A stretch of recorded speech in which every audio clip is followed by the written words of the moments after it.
Good morning. Welcome to the SCORE Small Business Series. It's a signature program presented today by Synovus and the Greater Macon Chamber of Commerce. We're proud to present this important workshop focused on business insurance to our membership and community. And we'd like to please welcome Mr. Jim Manley of our sponsor Synovus for a few remarks. Matt, good morning.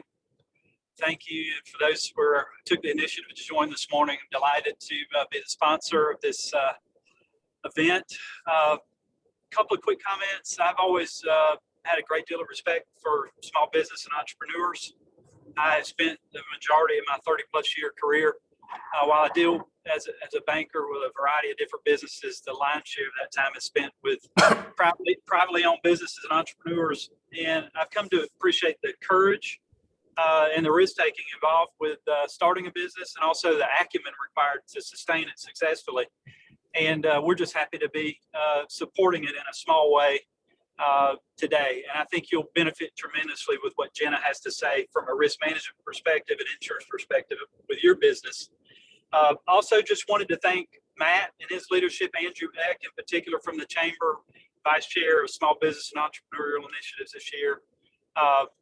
And thank the Chamber for all it does as an ambassador and supporter of small business and just creating an environment for a vibrant local economy, which improves the quality of life for all of us. We're just happy to play a small part in it today. And Matt, thank you for giving us this opportunity, and excited about what Jenna has to share today. Great. Thank you, Jim. And thanks again to Synovus for supporting this professional development program. Without sponsors like Jim and Synovus, we would not be able to do this. And again, appreciation to the Macon Chamber for supporting and sponsoring this. So I'd like to introduce Jenna Carr. She studied business information technology at Middle Georgia State. She's been in the insurance industry for several years. She started out servicing and sales in a small insurance office in Gray, and now she's moved up to the big time here in Macon. She developed a passion for helping people with financial insurance needs, and then opened her own insurance agency with Alpha in December 2019. So now she has access to multiple carriers with a strong company core backing. And her firm, if you don't know, offers a full range of auto, home, renters, life, commercial, and some supplemental health options as well.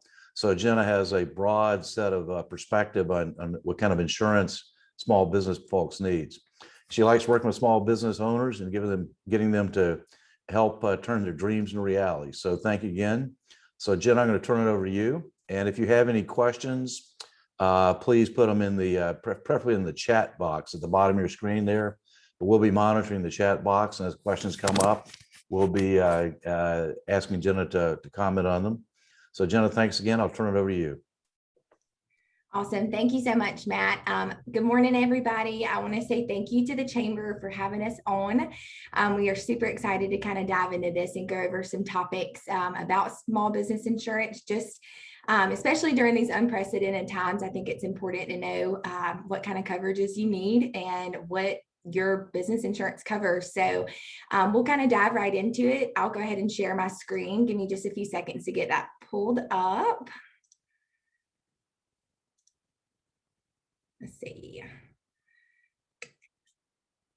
All right.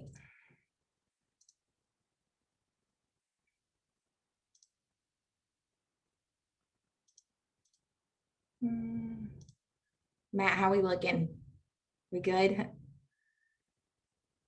Okay, perfect. Okay, so we'll just kind of dive into it. Of course, with small business insurance, there is just a huge wide variety of coverages, endorsements, things that you can have on a policy that are, in particular for applicable businesses.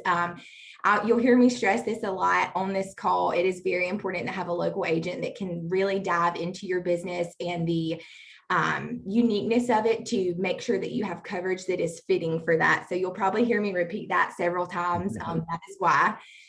So we'll kind of get started just defining what is business insurance and why you need it. So it typically contains two components of insurance that make up the policy. Like I said before, your business is unique. Your coverage should reflect that. When we typically hear business insurance, what most people are talking about is your property coverage and your liability coverage. So you have property coverage. This is things covering like your contents within the building. If you are a building owner, you're not renting the property, but you own the business and the building. It's going to cover the inside and the outside of the building, as well as income. So if you have a particular situation where, we'll dive into this a little bit more later, but you have loss of earnings, things like that, that's going to fall under that category. It also consists of protection of your property while in transit, or of another person's property if they are on your premises. So if somebody, is visiting your business and their property gets damaged, you do have property coverage for that as well. The liability side, this is typically when we have business owners reaching out to us, this is what they're looking for. This is covering any type of bodily injury or damages that may occur due to bodily injury in suit, when people are trying to, sue for getting injured on the property. You do have medical payments typically incorporated in this. These actually pay for medical injuries aside from your employee. So this would be any, patron customer that walks into the building. It does cover property damage in the event you damage another person's property. The liability insurance can cover that as well. It's just going to encompass anything that's going to leave you liable for a situation where somebody gets hurt, or even for personal injury and advertising injury. So we've seen some situations where people get in trouble for false advertising, maybe unintentionally, and that liability coverage kind of encompasses that too. We have a number of small businesses that don't have physical space. They're contractors or landscape, people that maybe work out of their house but have equipment, trucks, equipment. And I'm just thinking, does the property, I know you're going to talk about the auto insurance, vehicle insurance in a minute, but just from a property standpoint, if I've got a truck full of construction tools or a trailer full of landscaping equipment, would that coverage fall into the property coverage? Yes, absolutely. So, and a lot of times people think that their commercial vehicle insurance will cover those things. It does not. In a typical situation, it does not. You would have to have property coverage under a small business owner's policy to cover those type of scheduled items. And once again, y'all are probably going to get tired of me saying this, but that is why it is so important to have a trusted advisor that you can sit down with, that can really dive into that and pick apart those pieces and say, you have your commercial vehicle insurance, but you're going to need a small business policy that's going to cover these thousands of dollars worth of property within the vehicles. Yes, I guess that's one of the things we stress. It's important for business owners at all levels to understand what kind of records they need to keep in terms of receipts, et cetera. So if somebody does steal something or something happens to it, they actually have the documentation that says, yes, I did pay this much money for this lawnmower or table saw or whatever. I think it's one of the issues in general, a lot of small business people struggle with is just trying to keep up with the paperwork. But I think it's important to like you said, to understand what things are covered and make sure you've got the paperwork behind those things. Yes, 100%. And I will say this just as kind of a tip, and this could be applicable for many types of insurance, your home insurance, business insurance, et cetera. I typically recommend, being a small business owner myself, I know how hectic things get. It gets kind of nuts. And when a situation like that happens, it is so hard to remember, especially, if you have a lot of tools or you have a lot of property, it's very hard to recount and, remember everything that you had. So as elementary as this sounds, I do always say, go in and pull out your smartphone, take a video of all your business yeah. property, of the inside of your business, things like that. Because when a claim does occur, it really helps rejog your memory. So you can say, well, I realize, a $7,000 piece of equipment was stolen from me, but you may not remember that you had a, $600 blower that was stolen as well. That's a great idea. Yep. Thank you. Yeah, no problem. So diving into excess liability coverage, this is typically called an umbrella. The name's pretty self-explanatory. It is an umbrella that just sits over all of your assets. It's paying the cost of investigation, defense, and settlement of bodily injury or a property damage suit that may occur. So you do have your business liability in a small business owner's policy, but this is just excess coverage because a lot of times, I say a lot of times, but sometimes you do have situations where, there are claims that exceed that liability limit. And if you don't have any excess coverage beyond that, you're responsible, your assets are responsible for paying that damage and, I guess, indemnifying the situation. A couple examples of this would be if a customer falls while they're shopping in your store and suffers bodily injury, or even an at-fault auto accident causing a fatality. So this does sit over your small business insurance, but it sits over your commercial vehicle insurance as well. And typically when you have claims that exceed those liability limits, it's 9 times out of 10, it's on the auto insurance side. You see situations where you have your bodily injury limits on the auto insurance, but a lot of claims exceed that sometimes. So it does, encompass everything, sits as a nice, good excess coverage for small business owners. Yeah. So I guess the question there is, what kind of information would a small business owner need if they were going to come talk to you to just understand how much? Because I know there's different levels of excess liability, $500,000, $1 million, $2 million, et cetera. But what kind of information would they need to have to be able to have a good dialogue about what's the right level for them and their business? Absolutely. That's a great question.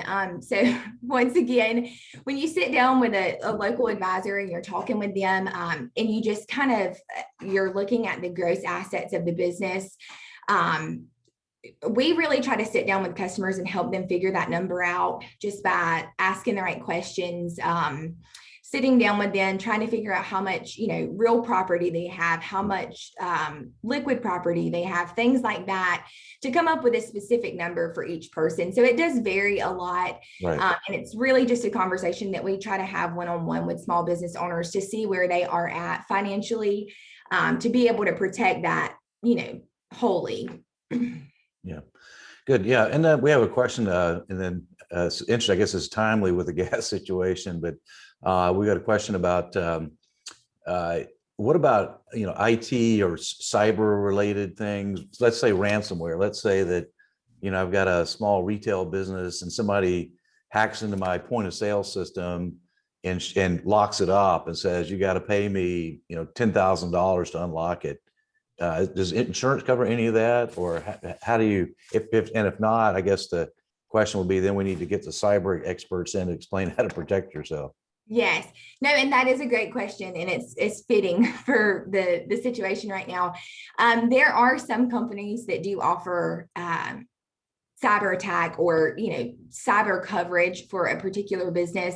Alpha at this moment does not. We do not offer cyber coverage. Like I said, we do have several other companies through our agency that may provide that, and it's really just on a company by company basis. I do think if you look hard enough, it's not super common right now, but I do think if you look hard enough, you would be able to find somebody that could cover that type of thing. Yeah, I think and we've been running this some lately, and we do have some small IT firms in the area that specialize in cybersecurity. So I think the first step would be to get if you're worried about that, get a cyber expert in to help look at your IT situation and make sure that you're as protected as you can, and then consider if there's additional risk and whether you need insurance or not. Absolutely. I 100% agree with you, Matt. Do we have any other questions that I need to hit on right now? Are we good? No, we're good. Yep. Okay, perfect. So I'll dive into the life insurance side of this. I really wanted to incorporate this slide just because we hear small business insurance. You normally think of liability, workers' comp. It's never solely, or it's life insurance is never really talked about in a small business space. So it is something I just wanted to bring up. I won't dive into it too much. We have many types of life insurance. Most commonly, we see the life insurance policies that we're writing for small business owners are these sole proprietors. And they're basically just covering their assets, what they've worked so hard to protect, which is awesome. But recently, you know, we've done several of these at our office where we see these companies with partnerships. And legally, if you're in a partnership and one of the owners passes away, by law, the partnership is dissolved. And so this is something that it's not talked about a lot, but it's super, super important, just merely because if you're in partnership with somebody, something were to happen, you don't want everything that you guys have worked so hard for to just be gone. So typically we do something called a buy-sell agreement. Well, the attorney would do something called a buy-sell agreement, but it's funded by life insurance.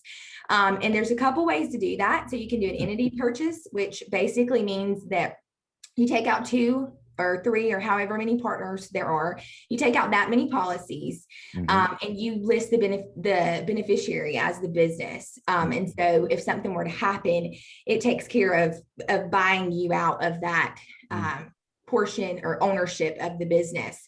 And then the most common one we have is a cross purchase. So when we have a business owner, they buy a life insurance policy on themselves with leaving the other partner as the beneficiary. And that also takes care of buying themselves out of the partnership if something were to happen.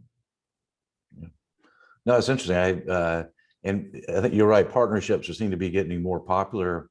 And I guess this is part of what we've been working with folks on is if you have a partnership, you really need to spend a lot of time up front putting together a partnership agreement and really thinking through all these things. Because what we see too often is, you know, some friends will get together, say they're a partnership, they won't really document the partnership agreement. They won't have any agreement on what happens if they split.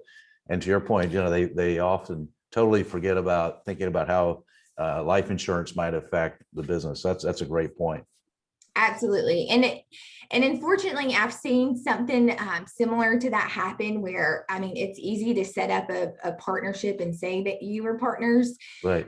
But really diving in and taking the proper steps on the front end to ensure that, you know, you're financially secured if something were to happen and legally secured if something were to happen is super important. So I always recommend anybody that's starting a partnership, have an attorney, see that attorney, you know, take the proper steps and get it done right in the beginning, and then you don't have to worry about it later. Yeah, right. Yep. Great. Okay.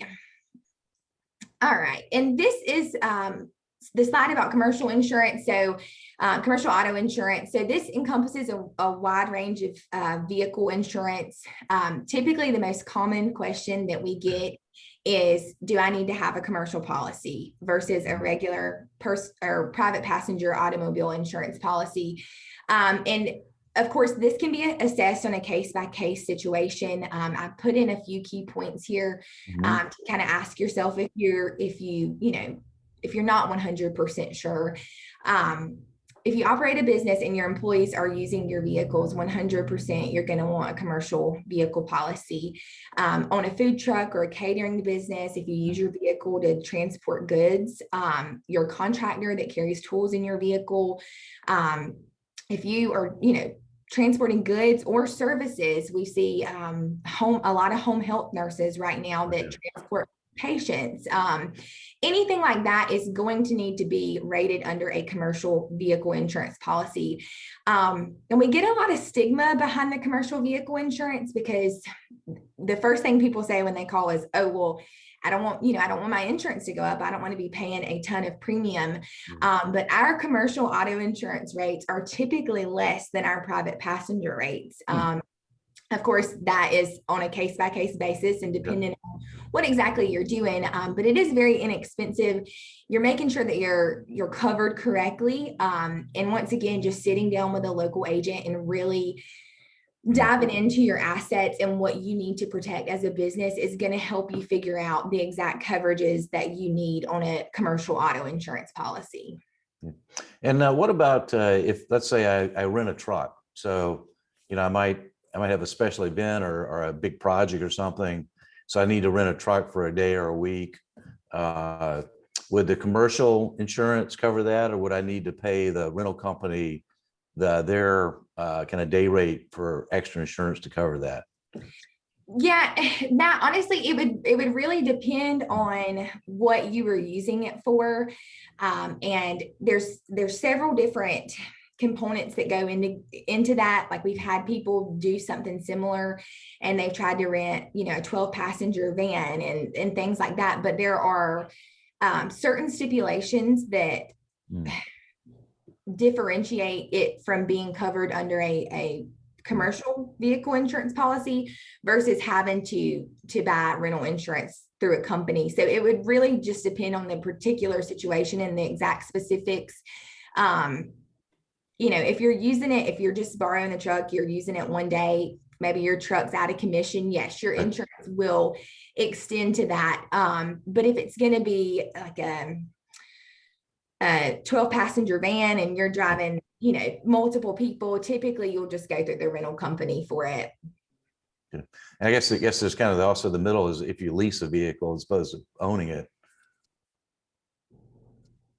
Say that one more time. I'm sorry. Saying if you don't own a vehicle outright, but if you're just leasing it for a period, you'd also have to figure out how that insurance works, I guess. Right. Absolutely. And not to dive too much into the personal auto insurance side, but there's a little bit more leniency with the personal auto insurance as far as renting a vehicle or leasing a vehicle for a specific amount of time and that insurance extending. And just merely because commercial auto insurance is so specific to what that person is doing on a daily basis that, introducing a rental vehicle or, more exposure or things like that could definitely change how the insurance extends. So it sounds like somebody you need to talk to your insurance agent when you're doing this. Yeah, it really does. Yes, I'll say that for the 50th time, but yes, definitely talk to your insurance agent. Yes, more complicated than I thought. Yes. Okay, and then workers' compensation insurance. This is one we get asked about a lot. Mainly because the state of Georgia does require you to have workers' compensation insurance if you have 3 employees in the same business. So it is a must-have. It basically what it does, it's coverage for an employee that suffers from any work-related bodily injury or becoming ill on the job. It does protect your workers. It is there for their protection if they do have bodily injury, medical issues that occur from the job, but it also protects you as a small business owner. And one of the reasons of that being is because when your employees agree to workers' compensation insurance coverage, they are waiving their right to sue you. So a lot of protection going on there on your employee side, as well as you as the small business owner.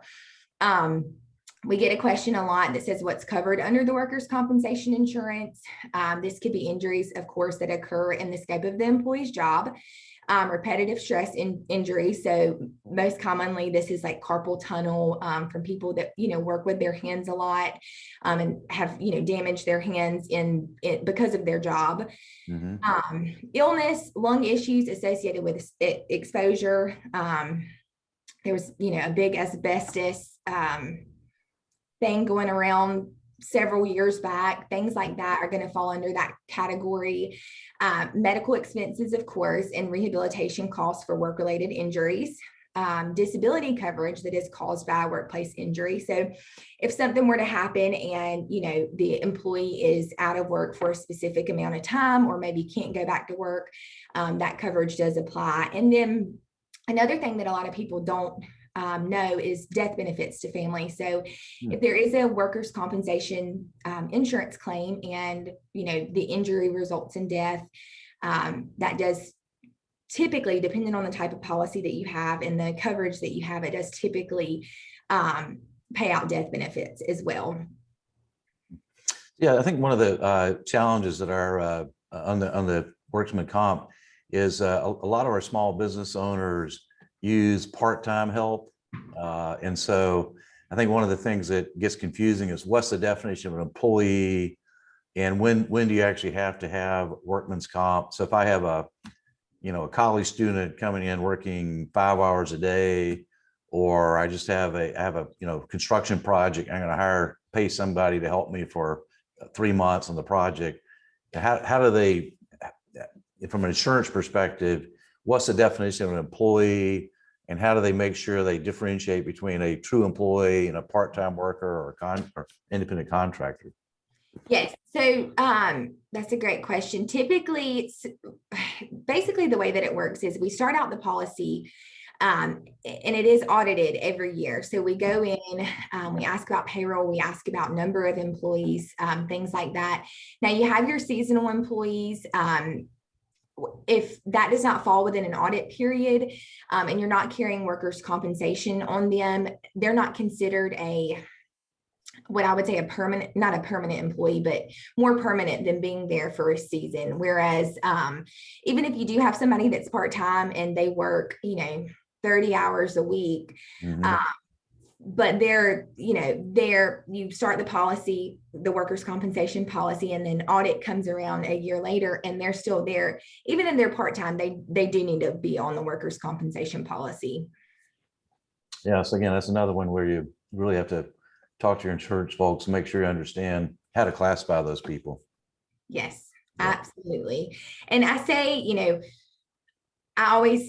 I'm a huge advocate for local insurance agents just because it is so important to talk to somebody. But even more so on the commercial insurance side, because it gets very tricky and meticulous in the commercial insurance and really assessing everybody on a case-by-case scenario as far as assets, employees, payroll, things like that, because nobody's is the same. Yeah. Okay. All right. And then this slide kind of just hits on what we were just talking about. So I could have listed out all the additional coverages and endorsements that we offer for different, small business owners, but then y'all would be here all day and not be loving me. But there's a ton of endorsements and additional coverages that we can add on to small business policies. They are, like I said, very business specific. And I just gave some examples. So we have like money and securities coverage on premises, which is covering any type of cash that you have on premises. These are important for, this coverage is important for people in retail spaces, people that have a lot of cash flowing in and out of the business. That it would be, a detrimental loss to them if something were to happen, if it were stolen or, whatever the case may be. Also, we have another example is additional signage coverage. So if there's a business with signage that is over $1,500, typically a business policy covers $1,500 worth of signage. Well, these days that's not a whole lot. And so a lot of people like to up that, if they have $4,000 or $5,000 worth of signs, right. They like to up that or add an endorsement to be able to protect that. So if something were to happen, it's not, it's not covered. And so there's hundreds of endorsements like this that are very business specific, once again, which is why I just recommend everybody sit down with a local agent, really just, tell them everything that you have, an asset, signage, what your day-to-day operations look like, things like that, so they can really get a good scope of how they need to address the policy or talk to you about particular coverages. Let's see. And as well as, I say a day-to-day operation, but as well as your long-term financial goals and needs, those being business owners, things change every single day. And last year was a great example of that. So it's important to really try and meet with your agent and talk to them about things that may be changing in your life, in your business.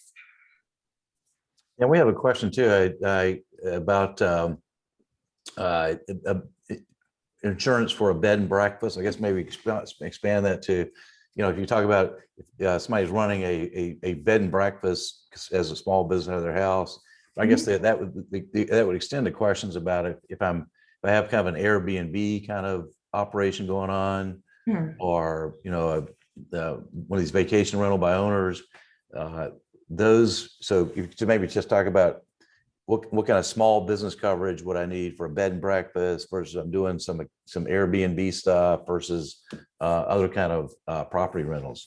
Yeah, absolutely. That's a great question.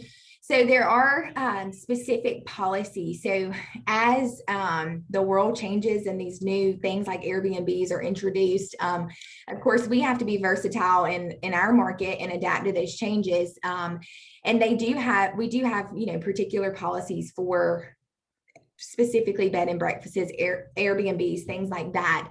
And I guess on one of the biggest things as an insurance advisor that I would say is if you do currently have insurance on the bed and breakfast, really emphasize the liability aspect of that policy, because you have people coming in and out of the house, and it's just, there's a lot of exposure there. And so to make sure that you're well protected, really emphasize the liability aspect of that, as well as, maybe even talk to your agent about an umbrella to go beyond that liability limit, just to make sure in any instance that you're covered, because crazy things happen. And, in the event that they do, you just want to make sure that you're fully protected.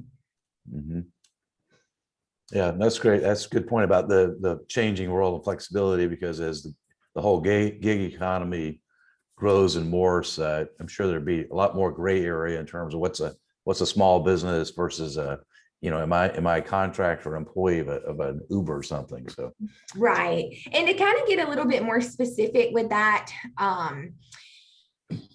I wouldn't say that there would be a small business policy that would, I wouldn't say it would be classified as a small business policy, even though, it technically is. You would still be able to find a property home coverage policy that encompasses the same thing that a small business policy would. So it's going to encompass that liability, that property damage.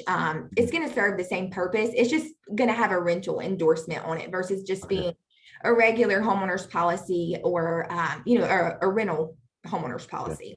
Yeah. Okay, great. Thank you. Yes, no problem. Okay, well, that about wraps it up. I really appreciate everybody for tuning in and listening to me ramble. And of course, thank you so much to the Chamber for having us today. Like he said earlier, I've really developed a passion for helping people, and small business owners included. We deal a lot with small business owners, and even if you are not our insured or have no interest in doing business with us, if you have questions and you need somebody to talk to, please don't hesitate to reach out to us. We are more than happy to help. We support you all. I know this has been really crazy times, and the fact that everybody is pushing through and has been able to adapt, like we were talking about earlier, has been awesome. So we see you guys, we support you all. And if you have any questions, I'll be happy to answer them.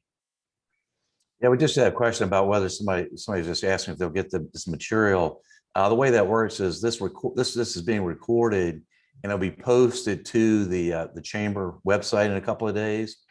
And so if you're interested in going back and reviewing any of the content, you'll be able to go back and basically it'll be on YouTube, so you can pull it back up and go through it at your own pace.